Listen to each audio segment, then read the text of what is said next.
Hello दोस्तों, नमस्कार। मेरा नाम मनीष कौशल है और मैं एक कंप्यूटर प्रोफेशनल हूं और मैं आपके लिए हमेशा नए नए वीडियोज़ लाता हूं जो कंप्यूटर और टेक्नोलॉजी से रिलेटेड होते हैं।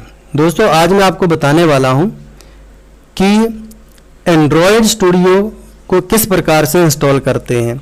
एंड्रॉयड स्टूडियो एक बहुत ही इम्पॉर्टेंट एप्लीकेशन है जिसके द्वारा आप ऐप्स बनाते हैं। जैसे एंड्रॉयड ऐप बनती हैं तो वो सारी की सारी इसके द्वारा बनती हैं। तो देखिए, ये मैंने डाउनलोड करके रखा हुआ है एंड्रॉयड स्टूडियो पहले से ही, और डाउनलोड करने की प्रोसेस पिछले वीडियो में बता चुका हूं, तो आप उसको देखें कि किस प्रकार से डाउनलोड किया जाता है। आज मैं केवल आपको ये बताने वाला हूं कि इसे इंस्टॉल किस प्रकार से करते हैं और किस प्रकार से यूज करते हैं।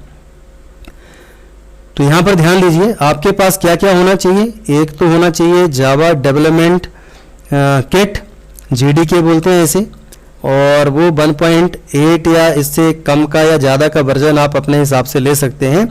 और JRE इंस्टॉल होना चाहिए। ये भी मैंने पहले बताया है कि जावा डेवलपमेंट किट और JRE को किस प्रकार से डाउनलोड करते हैं, किस प्रकार से इंस्टॉल करते हैं, तो आप उस वीडियो को भी देख सकते हैं।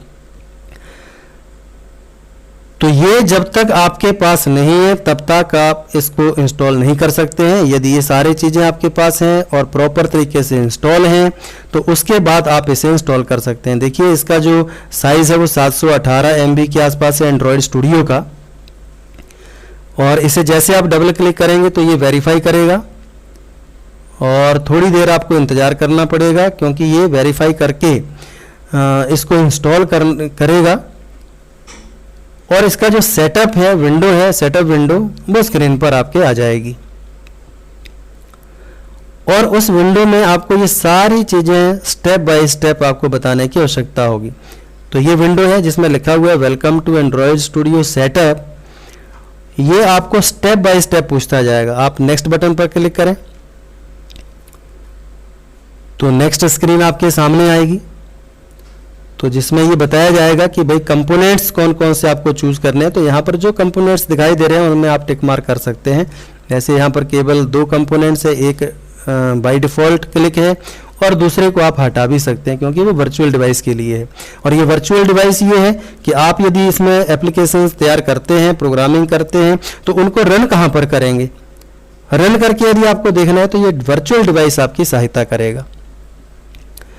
नेक्स्ट बटन पर क्लिक करें। ये डायरेक्टरी है, फोल्डर है जिसमें ये पूरे का पूरा एंड्रॉयड स्टूडियो जो है इंस्टॉल होने वाला है। और इसका शॉर्टकट यदि क्रिएट करना चाहते हैं तो वो भी कर सकते हैं। उसको क्लिक करके आप नेक्स्ट बटन पर क्लिक करें, इंस्टॉल बटन पर क्लिक कर सकते हैं। तो इसकी जो इंस्टॉलेशन प्रोसेस है वो थोड़ा समय लेगी और पूरी की पूरी फाइल्स जो यहाँ पर इसमें उपलब्ध हैं वो सारी एक्सट्रैक्ट होकर आपके कंप्यूटर में इंस्टॉल हो जाएंगी। और ये एंड्रॉयड स्टूडियो जो है वो विंडोज़ ऑपरेटिंग सिस्टम में रजिस्टर्ड हो जाएगा। तो ध्यान रखना कि जब भी हम कोई सॉफ्टवेयर इंस्टॉल करते हैं तो उसे विंडोज़ में रजिस्टर्ड करने की आवश्यकता होती है। यदि रजिस्ट्रेशन नहीं होगा तो विंडोज़ उस सॉफ्टवेयर को एक्सेप्ट नहीं करेगी, और जब एक्सेप्ट नहीं करेगी तो वो उसको चलाने में, उसको रन करने में या यूज़र को काम करने में काफ़ी परेशानियों का सामना करना पड़ सकता है, या कभी कभी तो सॉफ्टवेयर चलता ही नहीं है। तो इसलिए यहाँ पर देखिए इंस्टॉलेशन कंप्लीट हो चुकी है। और जैसे आप नेक्स्ट बटन पर क्लिक करेंगे तो ये जो एंड्रॉयड स्टूडियो है इसकी विंडो आपकी क्लोज हो जाएगी और लिखा आएगा कि भाई एंड्रॉयड स्टूडियो का सेटअप कंप्लीट हो चुका है, क्या आप उसे स्टार्ट करना चाहते हैं।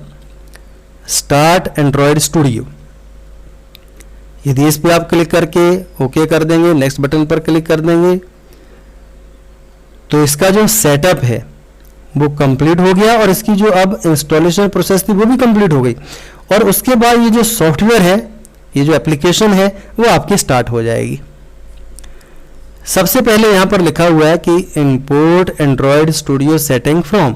यदि पहले से है कोई फोल्डर आपके पास, इंस्टॉलेशन प्रोसेस पहले से कंप्लीट है, तो वहाँ से आप इसको इंपोर्ट कर सकते हैं। और ये नहीं करना है तो डू नॉट इंपोर्ट करके आप आगे क्लिक कर सकते हैं। तो इसके जो कंपोनेंट हैं वो पहले से आपको डाउनलोड करके रखने पड़ेंगे कहीं ना कहीं, जिनको आप डायरेक्ट इंपोर्ट कर सकते हैं, नहीं तो इंस्टॉलेशन के बाद उन्हें इंपोर्ट करना पड़ेगा। देखिए यहाँ पर एंड्रॉयड स्टूडियो फोल्डर है, इसमें सारे के सारे कंपोनेंट्स हैं जिन्हें आप इंपोर्ट करेंगे। और यदि वो सही है फोल्डर तो उसे एक होम फोल्डर के रूप में उसको यूज करेगा और ओके बटन प्रेस करेंगे तो आगे बढ़ेंगे।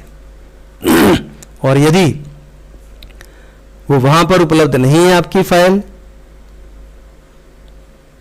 तो ये इस प्रोसेस को नेगलेक्ट करेगा और बोलेगा कि आपके द्वारा जो सिलेक्ट किया गया फोल्डर है उसमें कंपोनेंट्स उपलब्ध नहीं है और ये प्रोसेस आपकी आगे नहीं बढ़ेगी। तो इसका आपको ध्यान रखना है। कॉन्फ़िगरेशन जो है, इंस्टॉलेशन जो है, वो फोल्डर कहीं ना कहीं कॉन्फ़िगरेशन फाइल का होना चाहिए, और यदि नहीं है तो आप इसको डू नॉट इंपोर्ट सेटिंग करके आप आगे बढ़ सकते हैं। तो यहां पर थोड़ा सा आपको समय देने की आवश्यकता होगी और थोड़ा सा समझकर, समय देकर इसको आगे बढ़ें, और इसकी प्रोसेसिंग हम आगे भी कर सकते हैं। यदि आपके पास टूल्स उपलब्ध नहीं है तो जब एंड्रॉयड स्टूडियो आपका स्टार्ट हो जाएगा उसके बाद ऑनलाइन उसे क्या कर सकते हैं, डाउनलोड कर सकते हैं। ये एंड्रॉयड स्टूडियो यहाँ पर देखिए स्टार्ट होने वाला है। तो जितने भी इसकी फाइल्स हैं जिनको इंस्टॉल करके रखा है विंडोज़ में, वो सारी मेमोरी में अपलोड होंगी। उसमें थोड़ा सा समय लगेगा और जब ये लोड हो जाएगा तो इसकी विंडो आपकी स्क्रीन पर सामने डिस्प्ले होगी। तो यदि किसी प्रकार की कोई समस्या उसको लग रही होगी तो उसका भी मैसेज देगा कि भाई डेटा को शेयर करना है, नहीं करना है, इसकी रिपोर्ट सेंड करनी है या नहीं करनी है। तो ये भी स्क्रीन पर जो है वो दिखाई देगा। यहाँ पर देखिए जैसे प्रोसेस आगे बढ़ी है, तो यदि प्रॉक्सी सर्विसेज सेट करनी है आपको कि यदि ये सिस्टम आपका किसी न किसी सर्वर से जुड़ा हुआ है या कहीं से आपको किसी रिमोट से कोई फाइल लेनी है तो उसके लिए होता है। नहीं करना तो आगे बढ़ सकते हैं। तो देखिए यहाँ पर वेलकम एंड्रॉयड स्टूडियो लिखा है। तो यहाँ पर ये सारी चीज़ें जो आपको दिखाई दे रही हैं इनके बारे में आप यहाँ पर कोडिंग कर सकते हैं। तो स्टैंडर्ड आपको सेट करना है या कस्टम लेना है तो आप इनमें से कोई भी ऑप्शन सिलेक्ट करके आप नेक्स्ट बटन पर क्लिक कर सकते हैं। यदि कस्टम करेंगे तो अपने हिसाब से सिलेक्ट कर सकते हैं, स्टैंडर्ड पहले से डिफाइन रहता है। तो नेक्स्ट करेंगे यदि, तो देखिए इस प्रकार से विंडो आपके सामने आएगी। आप इस प्रकार से कोडिंग कर सकते हैं जो आपको यहाँ पर दिखाई दे रही है। पहले से ही कोडिंग इसकी बहुत सारी रहती है। तो नेक्स्ट बटन पर क्लिक करके ये बता रहा है यहाँ पर कि यदि चेंजेस को रिव्यू करना चाहते हैं तो भाई पीछे आ सकते हैं, और नहीं करना चाहते हैं तो आप आगे बढ़ सकते हैं सीधे।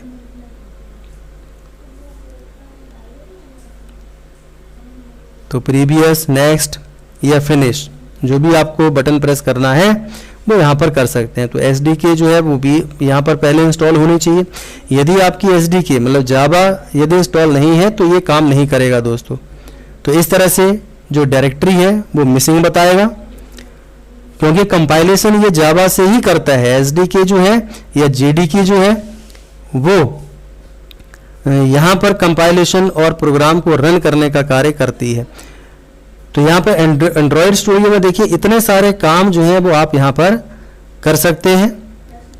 यदि आपको नई एप्लीकेशन बनानी है तो नई एप्लीकेशन ले सकते हैं एंड्रॉयड स्टूडियो से, पुरानी ओपन करनी है तो पुरानी ओपन कर सकते हैं, प्रोजेक्ट को आप सिलेक्ट कर सकते हैं, प्रोफाइल सिलेक्ट कर सकते हैं, पहले से ही कोई फाइल्स उपलब्ध हैं तो उनको उस प्रोजेक्ट को आप इंपोर्ट कर सकते हैं, और सैंपल यदि देखना चाहते हैं तो सैंपल भी यहाँ पर ले सकते हैं। प्लगइन्स आप सेट कर सकते हैं क्योंकि इनकी आवश्यकता आपको पड़ेगी। जब तक आपको इसकी एंड्रॉयड स्टूडियो की कोडिंग नहीं आती है, जावा की कोडिंग नहीं आती है, आप इसमें काम नहीं कर सकते हैं। तो सबसे पहला आपका काम यही होगा कि सब ये पहले जावा सीखें, क्योंकि उसमें बहुत सारी चीज़ें हैं जिनका यूज़ करने पर आप ये सारी एप्लीकेशंस तैयार कर सकते हैं। जैसे ये विंडो आपके सामने स्क्रीन पर ओपन होगी, उस विंडो में आप